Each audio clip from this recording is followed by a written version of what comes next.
welcome to Drinks with Ron. Wait, I think it's time to go for a hat here. I think I need to differentiate from our last episodes. It's usually my best way of doing to switch a shirt or switch a hat. I can either go hatless or I can flip the switch. Backwards. Lincoln Hawk style. It's like a truck. Hawks. Doesn't work with a fedora. That's pretty cool, actually. Yeah. Cool backwards fedora guy. Anyway, so, welcome to Drinks with Ron. I'm Ron, and this is soon to be my drink. You've of course seen the last episodes where we picked our King of the Bloody Mary mixers. Now we're going to show you each our own perfect Bloody Mary, the way we each like to make them. So with that said, and a cat invading my frame, I'm going to turn the floor over to PJ, who will demonstrate how he makes his perfect bloody. alright. The first thing I usually go for is some vodka. That's the bacon vodka. What? I'm going to go with that. What is it? Bacon vodka. Bacon vodka. This is what you were talking about. Yeah, bacon infused some vodka. This is what it comes in? No, I just reused the container. Oh, some dude made it, right? No, I just took I took the Pinnacle vodka and just baconed it up. So I prefer the bacon vodka. It's not, if you read the thing online, they'll tell you to put like X amount of bacon in. It's always way too much. Yeah. So I put like 2 strips of microwave shitty thin bacon. You filter it out, blah, blah, blah. But mild bacon flavor is what I'm driving at. So what I usually do is start out with a third glass or so of vodka. And then I usually go with the steak sauce. I don't know if it matters what kind. A1's what I usually use. how about the cheap shit? I don't like A1 on my steaks, but I go through, I'm on my second bottle just in Bloody Marys. Not sure what that means, but It doesn't take a whole lot. You don't want to overdo it. You know, the shit's a you little just want- runny, so. Yep, you just want a little bit. That's usually Nice. enough. No, I usually add a dash of Worcestershire, or however you pronounce it. So Westchestershire, as Yosemite Sam would say. some of that. And then what we usually go with, some celery salt, but we're going to try something different this Don't time. have celery salt. I have celery seed, which Tastes like celery. is, yeah, just minus the salt if I'm to hazard a guess. So I usually put some of that in there, and I'll go with the Zing Zang, Was the winner. because you can't go wrong with Zing Zang. Award Let's winning. give it a good shake. Gotta mix that shit up on the bottom.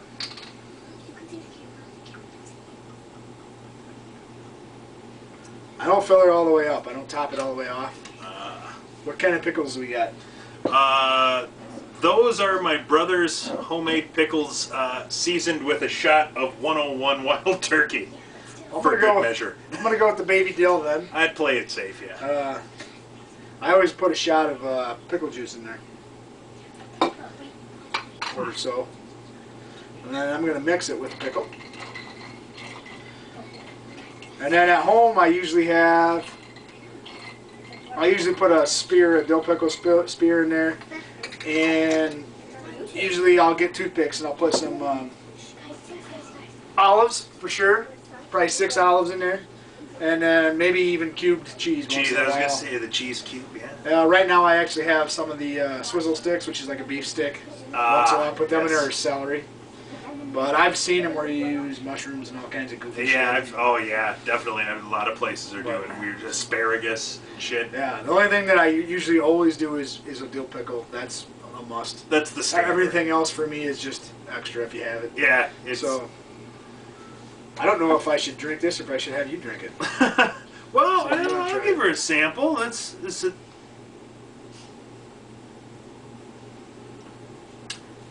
You know, when you initially poured it, I thought it was a little heavy on the vodka, but damn, that's good. Yeah. That is very good. I've never had the bacon vodka, so I'm a little excited for that. Yeah, it's not overpowering. You don't really taste a lot of bacon or anything like that. It's a little strong. Not bad though. That's how I make them usually. Really good. I'm gonna stick with this because I find the drunker I get, the stiffer the drinks get. So I like to stick with a little science just to balance me out, because I will go overboard. Turns into a pink Bloody Mary. Not so bloody, more Mary than Yeah, bloody. I don't know which Mary that would be, because not Sissy Mary. So I go with the jigger of the bacon vodka, 2 dashes of the Tabasco. Now, normally I wouldn't do this, but the back of the Zing Zang label says squeeze a lime. Fuck, I should have did that. So, I'm gonna infuse mine. why not? I mean, Zing Zang says it's so, and it's award-winning, so I don't question that. I've never had it with this either, but You know what? I don't normally season salt, but we got some good Penzies. you're probably not gonna want to drink any more out of this one. So I'm going to hit some Penzies in there. I said I don't normally do that. And top her off with the Zing Zang. I don't know what the lime adds a whole lot. Like you said, leaving some space at the top, because I'm going to go with 101 Bourbon Pickles. This was my brother's first batch of homemade pickles, and they're frankly borderline inedible. We're not good.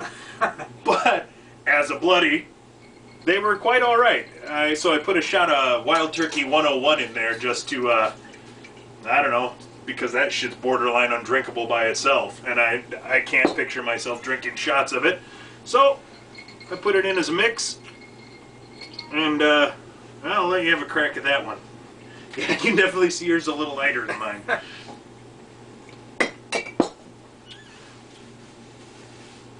I like that. I like that better than I like mine, I think. Really? Maybe because it's not as strong. Yeah, I was gonna say, when you put them side by side, I can see through that one a little bit better. If you had a splash of Zing Zang on the top, I think you'd be, oh yeah, that Tabasco's kicking in right now. That's probably the Tabasco that I like about it, actually, to be honest. It's a little bit of, yeah, like the Jimmy Love's Sneaky Hot was almost too hot. This is sneaky hot. That's fucking hot. Yeah, that's right now hot. This is sneaky. This, yeah. I said, was it, Very good. Very good. was it Shimmy's or one of those bars in La Crosse? They bring all the shit out and they're like, here, you do it. And they pour they pour the vodka in the glass, they put the mixer in, and they give you all your shit, and then they let you go at it. Which I was a big fan of at first, and then it was like, well, what the fuck? I am making it home myself. Why am I paying you? And I'm gonna, $1 off. yeah, I'm gonna get drunk and then mismix this, and it's the most horrible bloody ever because I started to think I was an expert, and clearly I wasn't. It's a good idea. Yeah, chaser time. Yeah, because that Tabasco's fucking hot on your lips. Yeah, that's nice though. Nice. Toss me that lazy class, whatever that thing. Oh, Lazy Mutt. That's a good beer too. If you ever get your hands on that, it's from the Minhas Brewery in Monroe, the old Huber Brewery. Yeah. Huber Bach is awesome. Yep, yep. They still make that. It was a couple of Canadians, brother and sister duo, bought it out. And the brewery is tiny, but the volume they produce is insane. Yeah. They do contract brews for all these like Trader Vic's and all these places. If you go in there and you're drinking their house brew, it's really just a Monroe beer that they've relabeled. Like Lazy Mutt, they'll sell it as Trader Vic's Pale Ale or some shit like that. So Really? really good. Like we were at SeaWorld in Florida, and it was some kind of Sunset Pale Ale, and oh, I'll try that. And I started drinking, and this is goddamn Lazy Mutt out of Monroe. I could tell. It's like, you contract brewed to SeaWorld, you sons of bitches. Right for a fat penny there. That's probably Yeah, big coin. yeah. But there's solid beers out of Monroe, I gotta say. So, do we have stories lined up for this? We didn't prep stories. I think we were going to be a little more organic. I can talk about the accounting one. We could if we have some people vacate the premises, because the story might not be acceptable for your ears. I don't think you'd want to hear. Yep, you guys have to go skedaddle for a little bit. Yeah, these next stories could scar you for life. We wanted to watch it. If you really want to see it, you have to look on YouTube. We were watching you live. Well, yeah, but that was fine. But the next stories, you probably could scar you for life. You don't want to know the things that are about to be said. Let me flicker because I was trying to show her the song. Go Okay, so, anyways, I think it was my junior year. It was either my junior or my senior year of high school. And let me preface this by saying this guy in high school, both infamous and synonymous for constantly wearing shorts. Wisconsin winter, February, 20 below, 3-foot snow drifts, shorts. Like, without question. You didn't, hey, that guy's wearing shorts. It was, oh yeah, he's wearing shorts. You know, so with that being said, Yeah, okay, so I was in this class, and the tables that we sat at were similar to what we have in front of me right here, where you had a table partner sitting next to you, and you had a big table, and then there was 2 walkways, and then a row on each side, so there's 3 rows of these big tables, 2 people at each table. And I was on the outside in the back row of the room, on the right-hand side, so like where Ron's sitting. There was an aisle, and one over, and a guy named John was sitting there. And I had shorts on that day. obviously. And was kind of sitting there. I don't really know why I did it, or thought of it, or what, but kind of did one of these things with my shorts, and had it kind of across the leg, and looked over at John, and I said, John. And he looked over, and I said, you're a dick. And he just dies laughing. He's giggling, and I'm laughing because it's funny, you know, haha. And lo and behold, the next hour I get called to the principal's office, and it's Mr. Swanstrom. And I go in there, and I literally get called, not like just to the room, like to the office, in his personal office, which I had never seen the inside of before. So I went in, and he tells me that the teacher told him that I was exposing my genitalia to get laughs. and he wanted to know what I had to say for myself. So I was like instant, like, oh fuck mode in my head, like, what am I going to say? Yeah. And then first thing popped in my head was, I said, well, I had an itch, and I went like that and scratched it. I said, it could have fell out. I don't know. And so he threatened me about calling the police and said if he could prove I did it on purpose, the authorities would be involved. And so for punishment, for the rest of forever, I could not wear shorts in that class for that teacher's class ever again. So I literally had to keep a pair of sweatpants in my locker, and every time I had a class with that teacher, I had to put sweatpants on to go into her room. And every time I see him, I think, John, you're a dick. I know.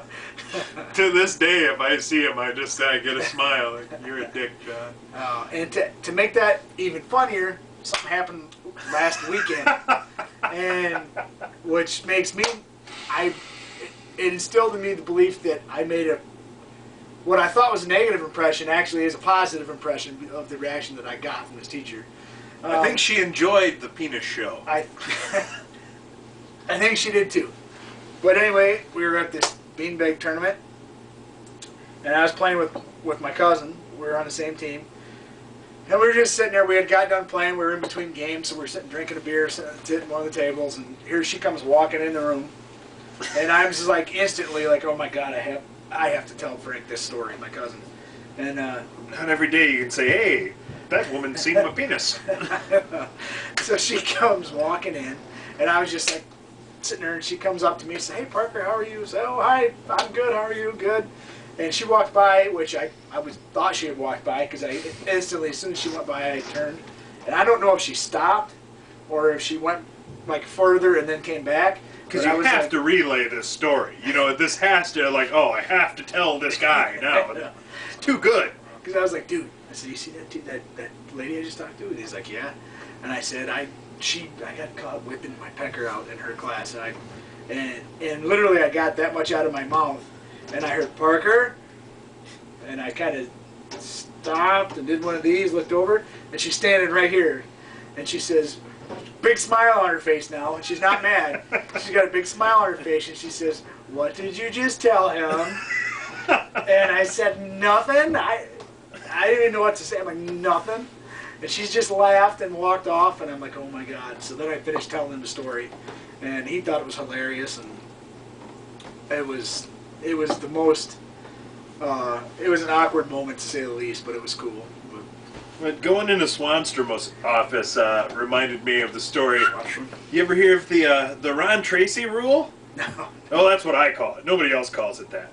But, so my senior year, I was in the play, and me and another girl who were in the play were not needed in a scene during practice. So we're screwing around in the hallways, getting into people's lockers, messing around with shit. One guy was a dick, so we fucked his locker all up. Went out back and we smoked a couple of clove cigarettes. I didn't smoke cloves, they're horrible. But at the time, we were pretty cool. So smoking cloves, and it started to rain, so we ducked around the corner by one of the doors, and we're sitting there smoking. One of the janitors saw us. We waved to him, finished our smoke, threw it, walked away. Well, the next morning, we get called into Swanstrom's office. And we're thinking, oh, fuck, we shouldn't have messed with everybody's lockers. They got us. So he calls us in and says, well, this janitor tells me you guys were smoking out back last night. I'm like, oh, shit. Like, yeah, maybe. So, long story short, they bust us on the smoking. He says, well, we're going to have to call the cops, and we're going to have to tell them all this. And I said, well, I think I have a way around this. He said, what? I said, well, the thing was, we weren't smoking cigarettes. And he looks at me and says, well, what were you smoking? Thinking I'm going to do something way worse. So I tell him, oh, they're cloves, there's no tobacco, it's fine. So the cops show up, she forks over the pack, he finds the tobacco stamp on the bottom. Oh no, there is some tobacco in here, you guys can't have that, you're in trouble. So they tried to essentially tell us that they're going to suspend us from the play, like you can be suspended from sports for doing these things. But there's no rule in place. So he essentially says, I want to suspend you and take you both out of the play, but there's no rule, so I can't. So, by the next school year, there now is a rule in the Lancaster school system. If you get busted doing something, they can take you out of any extracurricular, not just sports. You can now be removed from the fucking school play if you get in trouble for drinking and or smoking. Which I say, the Ron Tracy rule. Feels good to know you've had an impact. Made some change. Left my stamp on the Lancaster school system indelibly, here, now, and forever. The only stamp I left was in that accounting teacher's mind. A mushroom stamp. Well played. And with that, I think that's as good a place as any to cash out on this episode of Drinks with Ron. So for Ron and my guest PJ, we're gonna polish off some bloodies and sign off.